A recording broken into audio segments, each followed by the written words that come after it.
북한 정권이 뭡니까? 우리 민족을 가장 많이 학살한 집단. 6.25 때 불법 남침을 해서 300만을 죽음으로 몰고 갔고요. 90년대 중후반에 취약계층들에게 배급을 중단해서 300만 명이 굶어 죽었습니다. 사람이 사람을 잡아먹는 지경까지 갔습니다. 이런 학살의 집단 살육 세력을 맹목적으로 추종하는 사람들, 이런 사람들이 남한의 정치권의 주류 집단이 돼버리면 어떻게 됩니까? 그러니까 모든 기준이 무너지는 거예요. 선과 악에 대한 모든 기준이 무너져 버립니다. 그러니까 악을 선이라 말하고 선을 악이라 말하는 일들이 횡할 수밖에 없습니다. 그러다 보니 이런 세력들은요, 반드시 친동성애 그룹하고도 연결이 되고 이슬람하고도 연결이 되고 하마스하고도 연결이 되는 거예요. 악은 악끼리 통하는 것이기 때문에 어떻게 됩니까? 예, 당연히 개혁이 일어나야죠. 어느 나라든 정치권에서는 개혁에 대한 얘기를 많이 하는데요. 내년 총선을 앞두고 한국 정치권도 여든 야든 개혁을 하겠다고 말을 합니다. 집권 여당인 국민의힘 안에서도 임요한 혁신위원장이나 이준석 전 당대표 간의 설전 아닌 설전, 공방이 벌어지면서 개혁을 누가 할 것이냐 이런 얘기들을 많이 하던데, 가장 본질적인 얘기는 다들 피하고 있습니다. 한국 정치권의 가장 중요한 개혁의 과제는 주사파들을 어느 정도 정리하느냐 이것이겠죠. 기비성 망령을 따라가는 사람들, 망령에 신들린 사람들이라고 볼 수도 있는데요. 이런 사람들이 비합리적이고 비논리적이고 뿐만 아니라 헌법과 상식을 부정하는 행태들을 보이고 있는데, 거기에는 우상 숭배가 있습니다. 기비성 태양신 체제를 맹목적으로 추종하던 과거의 전력에서 자유롭지 못하기 때문입니다. 얼마 전에 동아일보의 김순덕 논설위원이 칼럼을 썼는데요. 아주 의미 있는 칼럼인데 그냥 이런 칼럼들은 흘러가는 것 같아요. 본질적인 얘기들을 다루고 있기 때문에 더 그런지도 모릅니다. 무시하는 거겠죠. 제가 이 칼럼 한번 인용을 해보겠습니다. 민주당 안에, 제2야당 안에 얼마나 이른바 주사파 출신들이 많이 있는지 이런 이야기들을 다루고 있습니다. 당내 공식기구도 아니면서 공식기구 같은 이름을 가진 더민주 전국혁신회의라는 친위 조직이 있다라고 얘기하고 있어요. 이게 이재명 친위 조직이라고 김순덕 위원은 표현을 해놨는데, 이 더민주 전국혁신위원회라는 친위 조직이 공포 분위기를 조성하고 있다고 얘기하고 있습니다. 이 사병 같은 친위대가 많은 이들에게 각인된 것은 이재명이 자신의 체포동의안 국회 표결을 앞두고 8월 31일 무기한 단식을 시작했을 때다라고 지적을 합니다. 이 혁신위원회 구체적인 실명도 거명을 하고 있던데요. 이 사람들이 예전에 한총련 출신이라는 거예요. 지금 민주당은 전대협 출신들이 많은데 그 전대협의 좀 사상적 이념적 계승을 한 게 한총련 아닙니까? 제가 나중에 또 설명드리겠습니다. 이제는 전대협 출신들이 아니고 한총련 출신들이 이재명 당대표 주변에 많이 모여있다라고 얘기하고 있는 겁니다. 자, 제가 계속 인용해 보겠습니다. 혁신회의 강 위원 사무총장이 야권 성향 유튜브에 나와 가결표를 던지는 의원들, 그러니까 이재명 체포동의안에 가결표를 던지는 의원들, 그들을 끝까지 색출해서 당원들이 그들의 정치 생명을 끊을 것이라고 압박한 것이다. 강 위원은 이재명이 2022년 대선 후보 시절 정진상 전 민주당 대표실 정무조정실장, 김용 전 민주연구원 부원장과 함께 비서실 총괄팀장을 맡았던 실무 삼총사였다. 그는, 이 강 의원은요, 1997년 23세 선반 기능공을 경찰 뿌락지로 몰아서 숨지게 했던 이석 치사 사건 당시 한국 대학생 총학생회 연합 한총련 의장으로 유명하다. 이 강 의원 씨는 예전에 제가 20여 년 전부터 TV 토론 같은 데 많이 나왔었는데, 이때 한총련 관련해서 토론을 할 때 상대 패널로 자주 나왔던 사람이 강의원 씨였습니다. 저하고도 토론한 적이 여러 번 있고요. 자, 어쨌든 저도 인연이 있는 사람이죠. 칼럼 계속 인용해 보겠습니다. 자유일보에 따르면 김용은 1993년 한총련 출범 지도위원으로 종북그룹을 관리했다. 정진상은 남총련 출신으로 알려져 있다. 한총련의 남부 조직이 남총련이에요. 그러니까 이재명의 실무 삼총사라는 사람들이 다 한총련 출신이라는 겁니다. 그리고 이 한총련 출신들이 이재명 주변의 핵심 그룹을 형성하고 있고, 이들을 중심으로 더민주 전국혁신회의라는 비공식적인 기구가 있는데, 이 혁신회의에는 강 의원 말고도 1997년 남총련 의장 출신 정의찬, 1998년 한총련 조국통일위원장 출신 이석주 등 한총련 출신이 적지 않다라고 적고 있습니다. 김순덕 위원이 요 혁신회의라는 데 주목하는 이유가요. 자, 이렇게 설명을 하고 있습니다. 민주당 공식 조직도 아닌 이 조직을 주시해야 하는 이유가 있다. 여기서 성명서를 내거나 움직이면 이재명이 따르기 때문이다. 한총련 출신들이 주축을 이루고 있는 이 혁신회의에서 성명을 내거나 움직이면 이재명이 따라간다.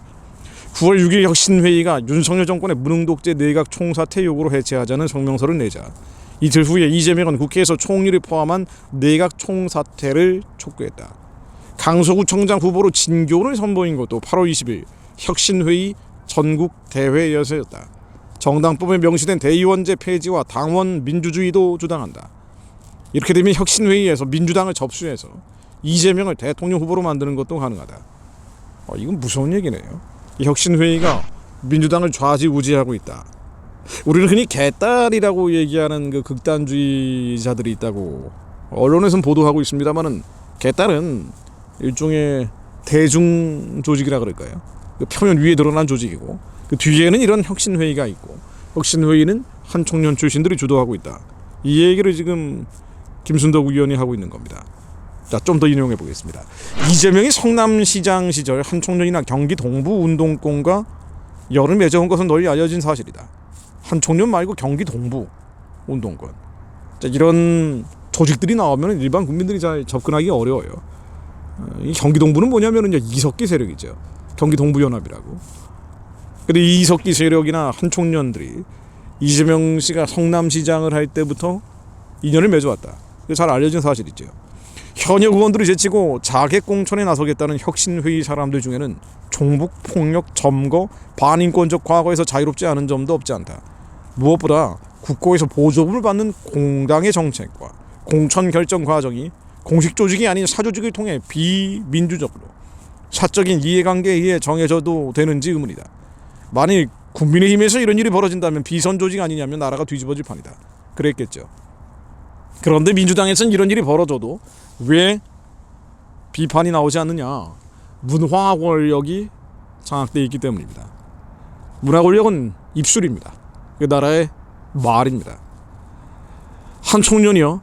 반미사주 함성으로 가자 한총련이요. 통일조국으로 진군가를 불렀던 한총련 출신들이 이재명과 어떤 제7공학을 만들려는지도 무섭고 두렵다. 이 김순덕 의원은 한총련의 이념적인 얘기, 이 사상적인 배경에 대해서는 얘기하지 않았는데 그러면 또 뭐 색깔 논쟁이니 이런 공방이 벌어지고 이분이 동아일보 논설위원인데 동아일보 안에도 사실은 한총련 성향이 많거든요. 그러다 보니까 이런 부분은 다루지 않았습니다만은 가장 본질적인 얘기, 제가 아까 처음에 말씀드렸던 본질적인 쟁점은 그럼 이 한총련이 어떤 조직이었냐는 거죠. 어떤 성향, 어떤 이념적 사상적 배경을 가지고 있는 사람들이 이재명 씨 주변에 모여 있느냐. 사실 이제 이게 제일 중요한 거죠. 그래서 제가 조금 더 첨언을 해보겠습니다. 예전에 많이 이런 부분들이 다뤘었는데 저는 예전에 이제 언론인 시절이에요. 근데 지금은 지금 저도 워낙 얘기를 많이 했기 때문에 약간 좀 시들한 면도 있고 그래서 얘기를 안 합니다만은 사실은 제일 중요한 부분이죠. 자, 전대협이나 한총련은 어떤 조직인 거 아니에요. 87년도에 전대협이 나왔잖아요. 전국 대학생 총연합회라는 전대협이 나왔고 이 전대협 이후에 한총련이 나왔고 그 다음에도 한대련이나 이런 대학생 조직들이 나왔습니다. 운동권 조직들이 계보가 이어지는데 전대협은 이 386 운동권, 지금 이제 586이라고 부르죠. 60대가 된 사람들도 있고 이 586 운동권의 핵심 베이스 캠프 같은 곳입니다. 근데 이 586 운동권이 주체의 사상을 따라갔다는 거, 그 이후에 한총련 이런 조직들도 그 사상적 이념적 계보를 잇고 있다는 건 비밀이 아니죠. 예를 들어 보면은 이 전대협의 공식적인 주장은 주한미군 철수, 국가보안법 철폐, 연방제 통일. 그러니까 북한의 대남 노선입니다. 북한의 3대 대남 노선이 주한미군 철수, 국가보안법 철폐, 연방제 통일 아니에요. 이게 자주민주 통일입니다. 그러니까 자주는 뭐냐? 미국에서 자유로워져야 된다는 거예요. 그래서 주한미군을 철수해라. 그러니까 민주는 뭐냐? 그러니까 마음껏 자기들이 주장을 할 수 있어야 된다. 주사파들이 마음껏 주장을 할 수 있어야 된다. 국가보안법을 철폐해라. 그럼 통일은 뭐냐? 연방제 통일로 가자는 거죠. 이게 자주민주 통일입니다. 운동권에서 얘기하는. 그래서 이 세 가지 구호를 그대로 북한의 대남 구호를 그대로 따라갔었고요. 이 전대협에서 활동했던 전향자들이 많이 있죠. 이른바 주사파에서 전향한 사람들이라고 불리는 그런 사람들. 그 증언이 너무 많기 때문에 제가 한번 하나만 인용해 보겠습니다. 홍준표 씨라고요. 국가인권위원회 상임위원회 하셨던 분인데 이분이 이 주사파 조직에서 맹활약을 했던 분인데 나중에 전향을 했죠. 이렇게 얘기를 합니다. 주사파는 80년대 중반 이후 전대협, 한총련 등을 조직했다. 그러니까 전대협, 한총련에 주사파가 있었던 게 아니고 아예 주사파가 조직을 했다라고 주장을 합니다. 그리고 이들이 이 주사파들이 학생운동의 주도권을 잡았다. 이들은 소위 기비성 원전을 읽으면서 기비성의 말, 어록들을 적어놓은 이걸 이제 기비성 원전이라고 합니다. 그러니까 기비성주의죠. 주체 사상은 뭐 그럴싸한 사상이 아니고 기비성주의입니다. 북한 주도 통일 실현을 목표로 활동했다. 이들의 목표는 통일이에요. 결국 북한이 주도하는 통일입니다. 대한민국이 주도하는 통일, 자유민주적 기본주의 서해안 평화통일, 자유평화통일을 주장하는 사람들은 많지 않은데 북한식 통일을 주장하는 사람들이 80년대 너무 많아진 거예요. 이게 원래 그렇죠. 네. 지위를 따라가는 사람은 많지가 않고 비지위에 미혹된 사람들은 많은 법입니다. 뭐 세상이 그런 거니까요. 어쨌든 간에. 자, 홍준표 씨는 또 이렇게 얘기합니다. 이 주사파들은 위수김동, 친지김동이라는 호칭을 써가면서 김일성과 김정일을 진심으로 추앙했다. 그랬죠. 위수김동, 친지김동이 뭐냐면요. 위대한 수령 김일성 동지, 친애하는 지도자 김정일 비서, 그 약자입니다. 김일성, 김정일을 함부로 얘기하면 안 된다고 그들은 생각했기 때문에 위수김동, 친지김동 했어요. 실제로 주사파들은요. 저도 대학교 때 그런 친구들을 꽤 자주 봤었는데 MT 갔다 오면 기도합니다. 무슨 기도하는 거 아니? 위수김동, 친지김동이에요. 위대한 수령 김일성 동지, 위대한 지도자 김정일 동지, 뭐 이렇게 약자를 써가면서 진심으로 추앙을 합니다. 식기도하듯이 그렇게 하더라고요. 이런 주사파들이 있었습니다. 이들이 이 사법시험이나 온갖 고시제도를 통해서 또 해외 유학 갔다 와서 박사학위 받고 혁명 정신으로 공부를 하니까 한국의 문화 권력, 아까 말씀드린 스피커들이 돼버린 거죠. 자, 그럼 한총련은 또 뭐냐? 이 전대협을 잇는 조직이에요. 한총련 전대협도 핵심 기구가 이적단체로 판시가 돼 있지만 한총련도 마찬가지입니다. 이적단체로 판시가 돼 있죠. 주한미군 철수, 국가범법 철폐, 연방제 통일을 주장하면서 북한의 대남 노선을 노골적으로 추종하다가 1998년도에 이적단체로 판시됐습니다. 대법원 판례를 제가 몇 개만 인용해 드릴게요. 2004도 3212 판결입니다. 이 판결문 보면은요, 10기 한총련 정기대의원대의 자료집의 이적성을 판시를 하면서 북한의 주체 사상을 한총련의 지도 사상으로 설정했다고 나옵니다. 자유민주주의 체제를 부정하고 궁극적으로 북한 공산집단의 주장과 같은 자주민주 통일 투쟁을 달성하고자 선전선동하고 있는 내용이다라고 나옵니다. 이 자주민주 통일, 바로 주한미군 철수, 국가보안법 철폐, 연방제 통일이죠. 자, 그런데 간단히 얘기하면 뭐냐면 한총련이 기비성주의 주체 사상을 따라갔다고 대법원에서 판례가 이미 여러 차례 나와 있는 거예요. 확인돼 있는 사실인데 이런 한총련에서 주도적인 역할을 했던 사람들이 지금 이재명 주변에 잔뜩 모여 있다는 얘기입니다. 또 하나 판결문 인용해 보겠습니다. 대법원의 2003도 604 판결문. 이거 보면은 아주 재밌는 내용이 나오는데요. 뭐 저만 재밌는지 모르겠습니다만. 자, 어쨌든 한총련의 소속 학생들이 북한의 김정일 찬양구호, 당시는 김정일이 살아있을 때니까 김정일 찬양구호인 수령결사옹에서 인용한 결사옹이라는 문구를 품에 품고 다녔다는 거예요. 한총련 의장이 가로 114cm, 세로 89cm의 흰 천에 혈서를 썼다는 겁니다. 혈서를 써가지고 품고 다녔다. 결사옹이. 그러니까 목숨 걸고 김정일을 지키겠다. 지금은 김정은을 지키는 거죠. 이거 참, 이런 사람들이 대한민국의 정치인들로 활동을 하고 있으니, 그래서 개딸이 나옵니다. 개딸은 이래서 나오는 거예요. 그래서 한총련이 이적단체로 판시가 됐고, 이 판시된 후에도 김일성, 김정일, 김정은 일가를 추종하는 행태는 전혀 바뀌지 않았죠. 이게 한국의 이른바 종북 세력이라는 그룹을 형성을 하고 있고, 그러니까 예전에 80년대, 90년대, 2000년대 초반까지만 해도 제야에 있었는데 2000년대 중반 이후 김대중 정권이 들어서고 나서 제도권 안에 너무 많이 들어왔죠. 그리고 이제는 아예 정치권의 주류 세력을 형성하고 있는 겁니다. 네. 자, 북한 정권은 그럼 이런 한 청년을 어떻게 부르냐? 애국통일단체라고 부릅니다. 애국통일단체. 북한식 통일을 하고 있는 단체이기 때문에 2009년 5월 17일 노동신문을 인용해 봅니다. 이명박 정부가 한 청년을 비롯한 애국적인 통일단체들에 대한 대대적인 숙청과 탄압책동을 요란하게 벌여놓고 있다. 자, 민주화운동이 뭐예요? 민주화운동은요, 자유민주주의 운동도 있었지만 70년대는 그런 운동이 있었죠. 근데 80년대 주사파가 나온 후에는 이 민주화운동이라는 건 이런 식으로 인민민주주의 운동으로 변질된 거예요. 인민민주주의가 뭡니까?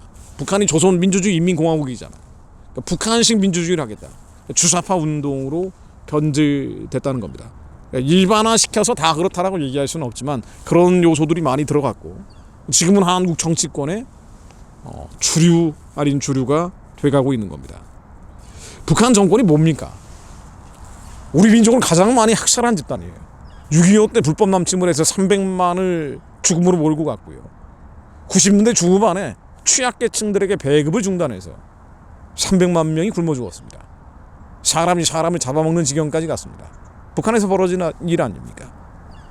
정치범 수용소에서 아무 죄 없는 사람들, 국군 포로를 포함해서 6.25 전쟁 납북자 10만 명을 포함해서 이 수많은 사람들 100만 명 이상을 죽음으로 몰고 간 학살의 집단입니다. 사륙 세력이에요. 이런 학살의 집단, 사륙 세력을 맹목적으로 추종하는 사람들, 이런 사람들이 남한의 정치권의 주류 집단이 돼버리면 어떻게 됩니까? 그러니까 모든 기준이 무너지는 거예요. 선과 악에 대한 모든 기준이 무너져 버립니다. 그러니까 악을 선이라 말하고 선을 악이라 말하는 일들이 횡할 수밖에 없습니다. 그러다 보니 이런 세력들은요, 반드시 친동성애 그룹하고도 연결이 되고 이슬람하고도 연결이 되고 하마스하고도 연결이 되는 거예요.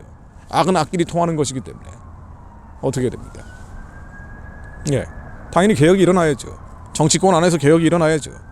그런데 지금 여당에서 무슨 얘기합니까? 엉뚱한 얘기만 하고 있잖아요.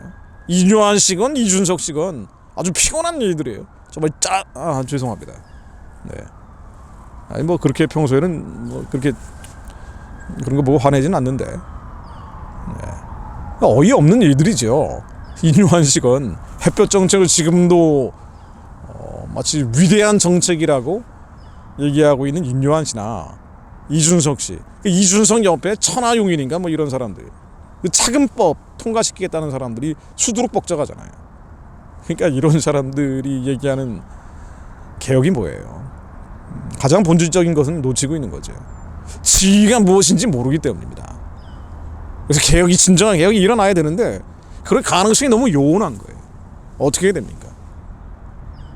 여러분, 평양 정권이 무너져야 됩니다. 하나님이 역사에서 개입하셔야 돼요. 하나님이 모습을 드러내 주셔야 됩니다. 어느 날 갑자기 평양의 우상숭배 정권이 무너져 버려야 돼요. 그래야 남한의 이 주사파의 영적 봉인도 풀립니다. 숭악의 결박이 풀어집니다. 멍에의 줄이 풀어지는 거예요. 압제들이 끊어지는 겁니다. 정신 차리는 거예요. 그래서 기도해야 됩니다. 이건 정치권에서 해결될 문제가 사실은 아니에요.